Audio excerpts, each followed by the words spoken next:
What's up, guys? This is another installment of the Hillbilly Blog. So what we got up for you today is kind of regretting this after I bought it, but I took it on one of my good friends' opinions. Is my father's the Judge. Now you'll learn something about me real quick. I absolutely hate pepper bombs. Kind of messed up. It's Criollo and a Corojo binder. If you know anything about Corojos, they're usually freaking spicy, and I usually don't like them. It's a Sumatran seed wrapper, and it has got 3 different kind of Nicaraguan fillers. So we'll get this out and see how it goes. Along with that, I got a few little requests from one of my friends is getting into cooking and a few other things, but some knife type deal. I don't say type deal, but a couple knives that I use on quite regular basis. Sorry, that's in the way. I'll let you see a few of them. Kind of line them here up on the table.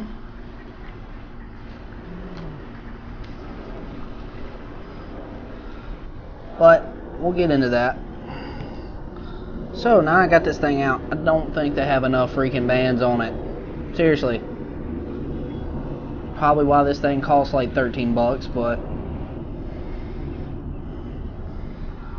all I'm smelling really is straight tobacco. Not really much anything but a little bit of leather, a little bit of tobacco. Very slightest kick of cocoa. But if you need a closer look at it, this is my father, the Judge. A little satin footband with some of that cheap tape you kind of wrap presents with and all. Double footband. Supposed to be a Sumatran wrapper, or a Sumatran seed wrapper, more or less. And if you can see, you got that perfect 3 little head, 3 little foot. Head. Clearly find the 3 of them, you get what I'm saying. So here we go. And as always, we got our little American flag X cars. Sorry, I'm kind of using the natural sunlight today because that's just how it's going. I have to get up at 2 o'clock in the morning. Y'all want some reviews, so sue me. First, I got to start taking some of these dang wrappers off. To me, I know there's a difference in opinion in cigar etiquette, but I don't care if I'm smoking a $50 Cuban. Just me, I'm not trying to flaunt what I got in other people's faces. To me, that ain't classy. It's the same thing as people holding up their whole freaking tax returns up in a new pair of J's. I don't care. I don't care if you went and bought a $200 set of boots and brand new Rockstar rims for your F-250. I don't care. I'm not going to flaunt my stuff in front of your face. But anyway, more about the cigar. It's a light box press. And we have sporting a hunking 5x60. So, give me just a second.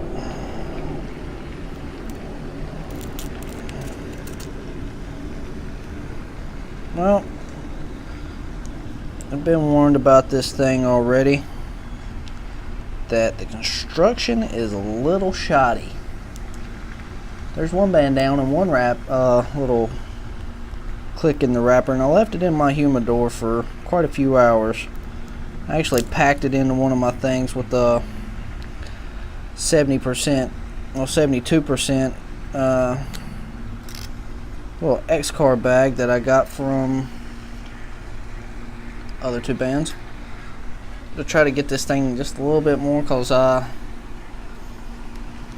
for some reason from a certain cigar shop, I really don't like going in there, but they got cheap cigarettes. Girlfriend sometimes smoke, I sometimes smoke.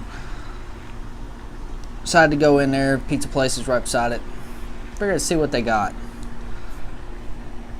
I wasn't overly excited this time. I seen it, I've been hearing about it, it's on my list, I had to try it, so I went for it.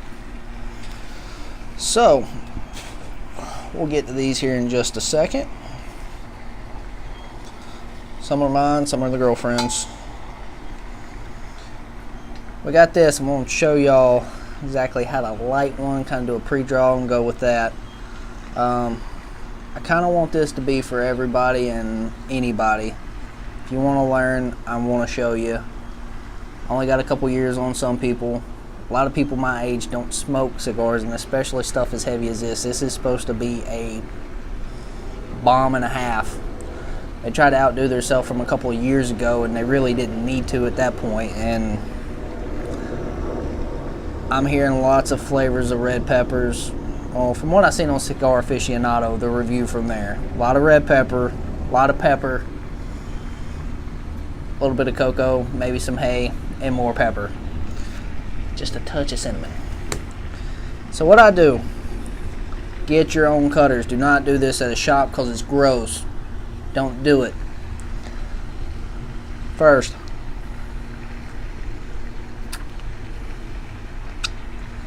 I'm not trying to get any flavors off of it right now, just getting the cap a little wet. I'll tell you why here in just a second.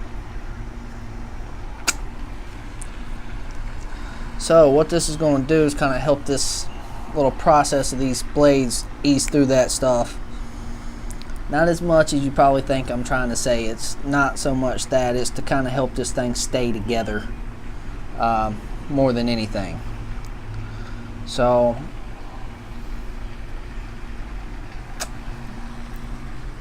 here we go. So what you want to do, and I found out from this, usually a very easy way. Now if you can see that this thing is longer this way or that way than it is here. The box press is just that. Wider side. You don't want to come in cutting this way, because if you do, you're going to squeeze this thing out and you're going to turn it into about a 70 or 80 ring gauge, maybe. I ain't going to say 80, but 65 to 70. We don't want to do that. So what we're going to do, we're going to come in and cut this way, exactly the way it's pressed. And the other thing is, I hate when I see you guys do it and you're wasting a lot of cigar, and the whole intention for these caps is to keep the cigar together. Don't be cutting down here, don't be cutting up here, don't be cutting over here. These little caps are here for the reason. You want to take just a slight bit of edge off the top here, just enough for you to get everything you need out of here. So how we gonna do it? They got a thing called perfect cuts, but you don't need them. Don't spend the extra money. Get you a set of good cutters, the ones you want. All you have to do is lay that thing on the table right there. Push this right here, if you can see, and snap. Now if you can see, I still got two of them little heads on right here. Real fine. So got this little bad boy cut. Gonna start looking at the light, but first you want to do a cold draw. I always do, kind of see what I'm gonna get into. I know it's always a little bit different, but I can kind of give you a sense sometimes of what you're in for.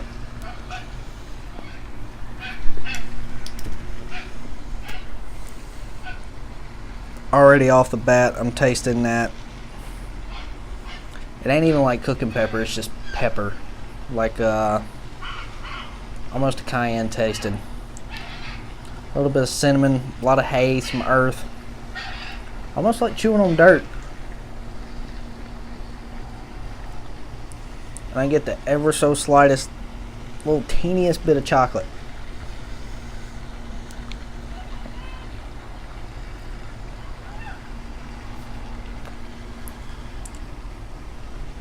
I guess we're gonna go for this. So, as I've showed you guys before, I'm going to go for it again. Let me adjust this. When you're lighting, hold this thing at a 45. I've got a little cheap, just a little pistol lighter type deal. One jet. That's all you need. Hold this at a 45. Come in it like this. Keep it moving. I keep this thing turned down real low so I can just toast it. And once you get this thing real good and going, it's going to start turning a little bit of white. And you can see it as it's moving. Just get it going nice and good. That's kind of more the purpose of this jet lighter. You don't want to be sitting there toking on something that you're charring the crap out of, because it's not going to taste like it's supposed to. And that's what I'm going to show you here in a second, kind of alleviate that problem of what you're supposed to do. Take.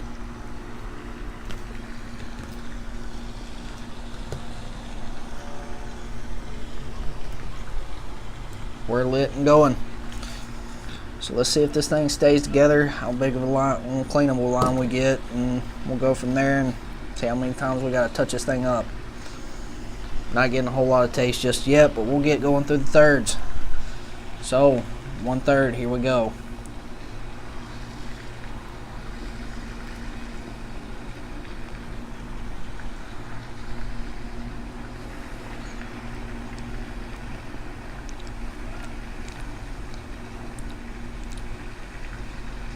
I can already see that this burn line is going to be crap. $14 cigar should not be burning like this, but we'll see if it gets better. I'm not going to judge it. We're about 30 seconds in.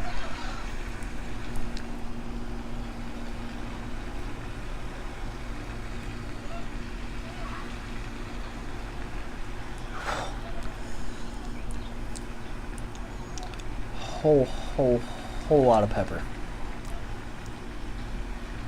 A little bit of earth. A little bit of cinnamon. All things I hate in a cigar. Please get better. Please get sweeter. I don't think you're going to. But hopefully.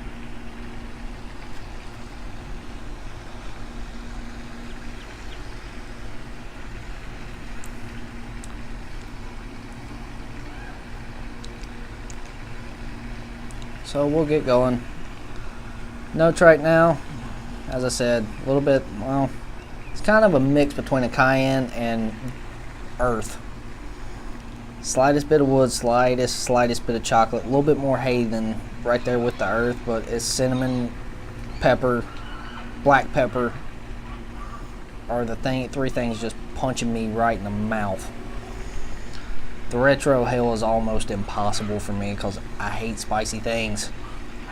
Just how it goes, I hate it.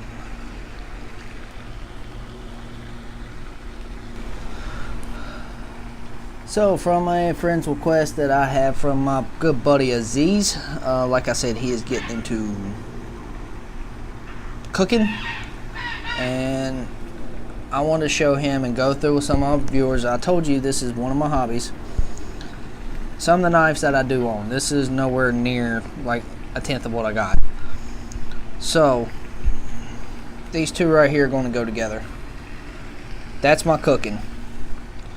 New little butcher knife, but I use this too, but I carry this every day. Girlfriend's knife, I hadn't got to test it. Mora, we all know they're rock tough. And then we got this big monster here, a Jeff White Camp King. So I'm gonna kind of go through all of them all. If you're starting out cooking, barbecuing, anything else, you need a good cutting knife and you need something that's precise. Go to Walmart. Spend $6 on one of these. It's back in the fishing section. It is the Outdoor Angler, and it is nothing but a fish fillet. I can get a cold piece of beef and I can about slice pieces of meat off of that thing that I can pretty much see through that thin. It does everything I need and without spending $200 or $300 on a kitchen knife, which is absurd. I don't need it. I don't know very many people that do need anything other than a sharp kitchen knife in the kitchen. That's exactly what these things are meant for.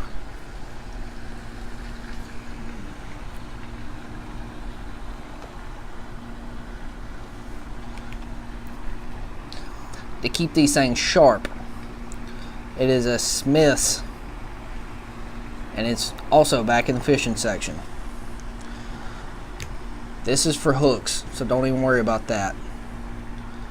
Line cutters, again, don't worry about that. This is for to put in your tackle box, not worry about it, but have something to sharpen your fish fillet knife with. So how this thing works, and this is how I keep this thing sharp. I use it on my barbecue, I use it on every kind of meat that I've got, and I've been using it for a couple years. It stays razor sharp, and you can see that edge right there, a little bit off the glint. This is when you really screw up this blade, or it's really dull. If you can see, you got one that's metal. That's to kind of shave this thing off and get the blade back right. You're going to eventually see nicks. It's real thin metal. I'm pretty sure it's like a 1095 tool steel, something like that. But it's thin, and I mean really thin. That's how you keep these things so sharp. It's got that double bevel. That's just how it goes. That is your whetstones that you really, for these things, you don't need to keep wet, because you can, most of the time it's going to happen when you're cooking, doing this, that, and the other. What you want to do, got your handle right here. I'll hold down on the table. Offhand, not your strong hand, offhand. I'm right-handed, so here. If I was left-handed, it'd be exactly like this. So, it's going to go down. A couple swipes, and you're going to hear it.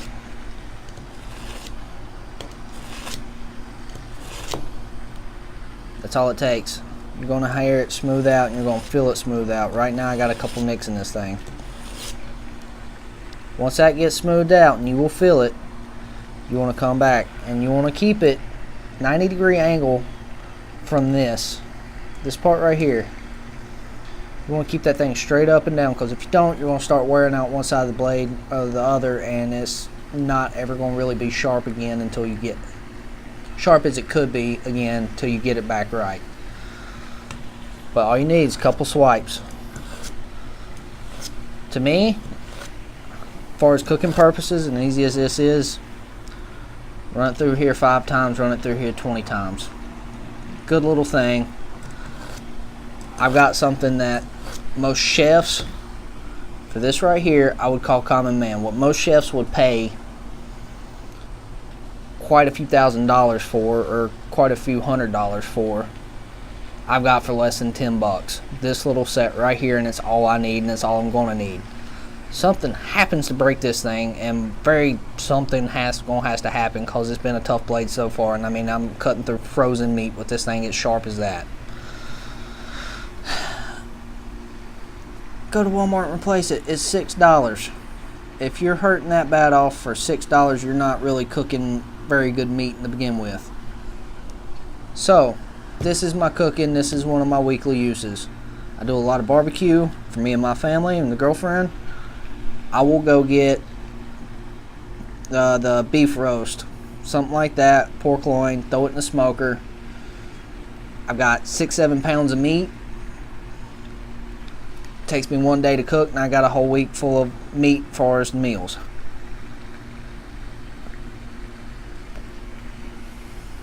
Sorry, you're going to see me puff on this cigar just a little bit while we're talking. I'll come up with the reviews as I'm going. Next up was a Christmas present from the girlfriend. They're made in France. They've been made for a couple hundred years now, and they are called open nails. This is a number 8. I'd say this thing's probably 4 inches across right here. A little bit different design than what a lot of people are used to. You can kind of see this is the holding mechanism, folding mechanism all in one. All you do is rotate, open, and rotate back. I've got a very, very capable, handy pocket knife, and these things come razor sharp out of the box. Size comparison to my hand. I mean, very, very good knife. I use this thing every day. And if you want to see, fingernail,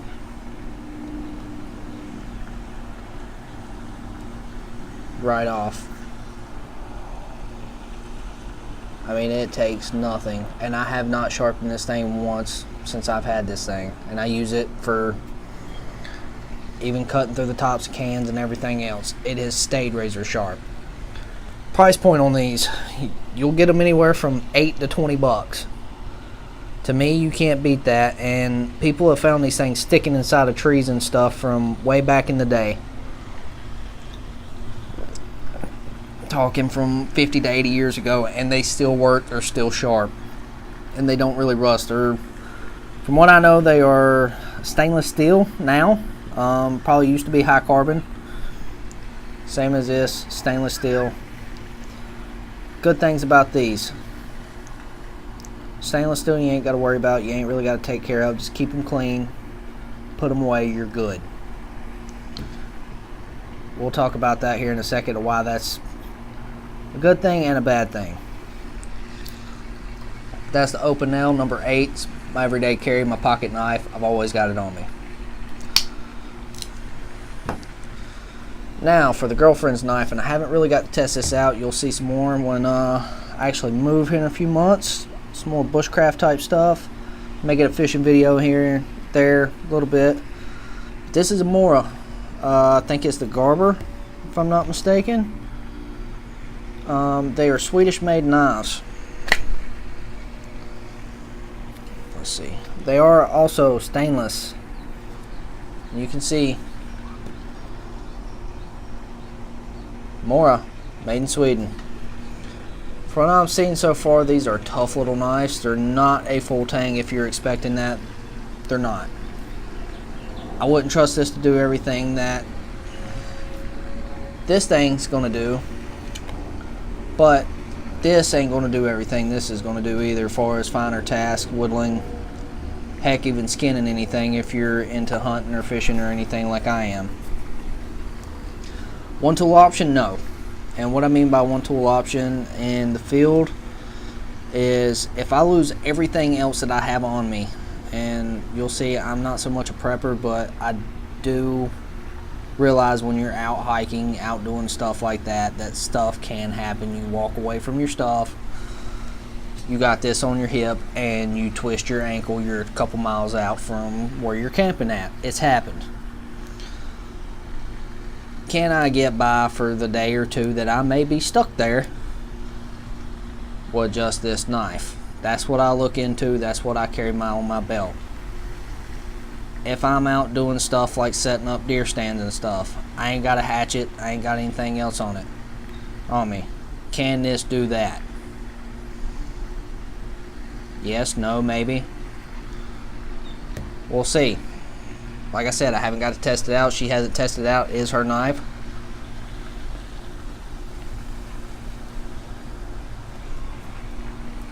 But we'll come about it.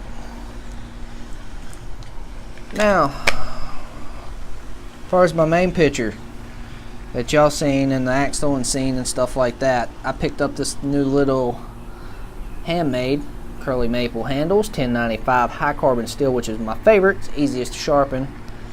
But we've got a little Nessmucks thumb skinner. Nessmucks come about 1800s, and it was meant for one thing: butchering game. Not really much else. Some people made bigger versions for all-out bushcraft stuff if you're into that. For me, I needed something that was going to skin easy, skin good, and be razor sharp and not be too big. You can see this thing is not much. Actually smaller than my Open Nail pocket knife as far as the blade length goes. And you can see that. A little tool mark here from the maker, which I don't have the name right off on me. Don't think I ever really got it. Still got to get a sheath made for it. And if you guys know any good sheath makers, want to be on the channel, hit me up in the description. I'll email you. We'll work something out. I'd love to promote your stuff. I'm looking for a good leather worker. Haven't found one in a good while since the old man I knew went out of business. But that's that. We'll see when deer season comes back and I'm back in my home state. We'll see how this turns out. As far as this little convex grind, it's not my favorite. None of these I have except for this is a Scandinavian grind. And what I mean by this is it kind of rounds off both sides. Best way to sharpen these things is on a belt. Kind of gives that give, and you're just going to polish up the edge. You ain't really trying to take anything off. You're just polishing. Now for my big boy. Some of you guys are going to hate him. Some of them are going to love him. I learned a lot of that stuff I knew about bushcraft from the dude is Dave Canterbury. That's where I got hooked up with Dave White, who made this. Dave Canterbury's Wilderness Self-Reliance Outfitters is the one who made the sheath, got the Kydex self-holding. Actually, Amish made leather in the backing. Two little things here are my doing. Like stuff I can hold on to, like to have extra paracord on me, cause rope always comes in handy. Never know when you're gonna need it.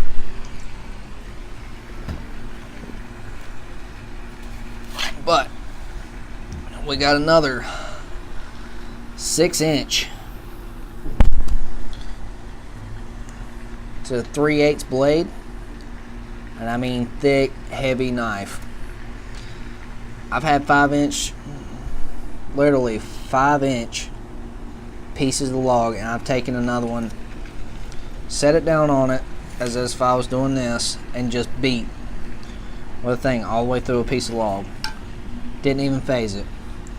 My other good thing that I do like, I don't always carry a match on me or anything like that, or lighter. Cigar smoker, I know. But I usually do have a ferro rod on me in the woods. Take this, lay it, flick it. Starts you a fire almost every time if it ain't soaking wet outside. As far as I know, this is probably going to last me forever and a day, as long as I take care of it, and my son will probably have it, maybe his son. 1095 high carbon steel, made from Jeff White. You can find him. I highly suggest it. This set right here ran me about $220 for both of these. This knife now I think you can get for about $85 just by itself. Sheath you'll have to see. You'll probably have to get somebody to make it. I think Jeff White offers a leather sheath with this for like additional $40-50. Don't quote me on that, I don't know. But as far as that, that's my little knife collection at the moment that I keep down here with me. And YouTube, don't ban me. I know you're going after the guns. This is just knives. We'll see. So here we go for, I'd say mid-smoke review. Supposed to do about 2/3, but had a little bit of technical difficulty. Had to replace the lights, the batteries in my light, and we got this mess right here. This thing has been like Mount Vesuvius. Just raining ashes everywhere. I was not expecting this for a $12 cigar. I expected out of a $3 cigar, and this is bringing this very well down for me.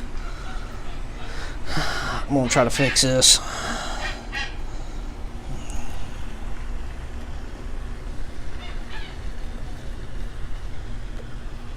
So things have calmed down a lot with the spice. I've kind of got more like a zing to it now. It's like a zingy earth, but still not my favorite. And for all the hype, I do not get it, especially at this price point. I'll tell you guys all day long, find something you like, but it don't have to be expensive as crap, just like the cigar bands. It's all show most of the time. I don't like it. Also getting eat up by mosquitoes right now. Yeah, that's this portion of the smoke. I'll let you know what I'm final thoughts of it about here in a few minutes. See where we're going from here. Right now I ain't very happy with it. Taste ain't that bad. Yeah. Alright, so we are back for this ending of the last third. This thing is putting off more ash than a snowstorm in Antarctica. I am really not happy with the way this thing's burned the whole time. My lap's covered in ash. I don't know what else to say. The spice picked back up a lot. It went from that little zingy woody taste to the earth to back to a lot of just spice, more and more spice, and yeah, that's how it's going. This thing's burned worse than a lot of my $2 cigars that I've got in the humidor, which I showed you one of them the other day that I actually hate. What I pay $14 again, and as you can see, this thing's just basically snowing.